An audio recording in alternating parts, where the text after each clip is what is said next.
அனைவருக்கும் வணக்கம். இப்போ நம்ம பார்க்க போகிறது, ஒருவேளை காற்றுக்கு இல்லை ஏதாவது வேறு ஏதாவது காரணத்தினால தேனி பொட்டி கீழே விழுந்துருச்சு, தலையில் விழுந்துருச்சு. நம்ம அதை எப்படி எடுக்கிறது, எப்படி திருப்பி ரீஅரேஞ்ச் பண்ணுறதுங்கிறத பார்க்க போகிறோம்.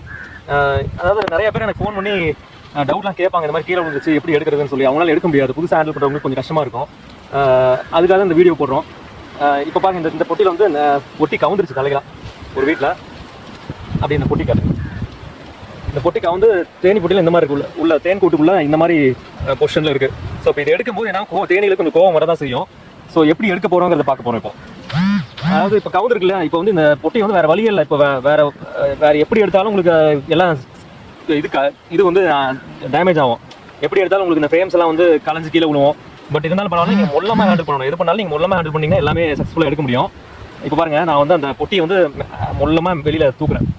ஸோ மெல்லமாக தூக்கும் போது உங்களுக்கு அந்த இதில் டேமேஜ் வராது, தேனீக்களுக்கு டிஸ்டர்பன்ஸ் ஆகாது. ஸோ பாருங்கள்,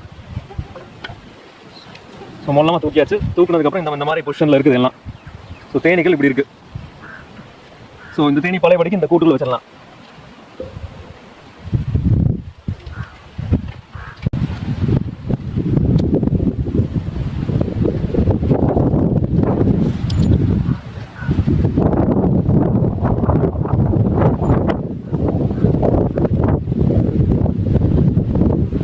அந்த பொசிஷன் வந்து அன்பொசிஷனில் இருந்தனால பிஞ்சே போயிடுச்சு.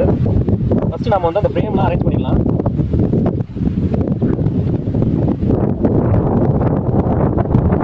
நீங்கள் உள்ளமாக ஹேண்டில் பண்ணிங்கன்னா போதும், தேனீக்களுக்கு கோவம் வராது.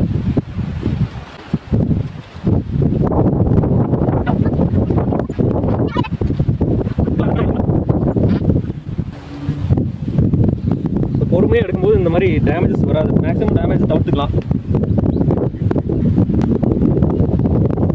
சின்ன டேமேஜ் இருந்ததுன்னா அது சரி பண்ணிக்கலாம் எல்லாத்தையும்.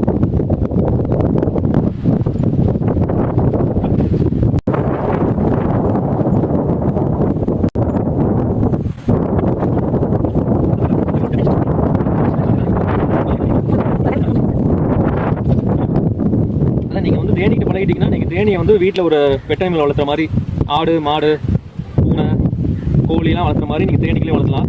அது உங்களுக்கு மட்டும் நல்லா பழகிக்கும். இப்போ அடுத்து நம்ம இதை வந்து எப்படி ஃபிட் பண்ணுறதுன்னு பார்க்கலாம். இப்போ இந்த பொசிஷனுக்கு எல்லாம் கொண்டு வந்துட்டோம். 2 மட்டும் பெஞ்சு வந்துருச்சு. ஸோ இந்த 2 திருப்பி பழையபடிக்கு எப்படி நம்ம வந்து ஃப்ரேமில் ஃபிட் பண்ண போகிறோங்கிறத பார்க்கலாம்.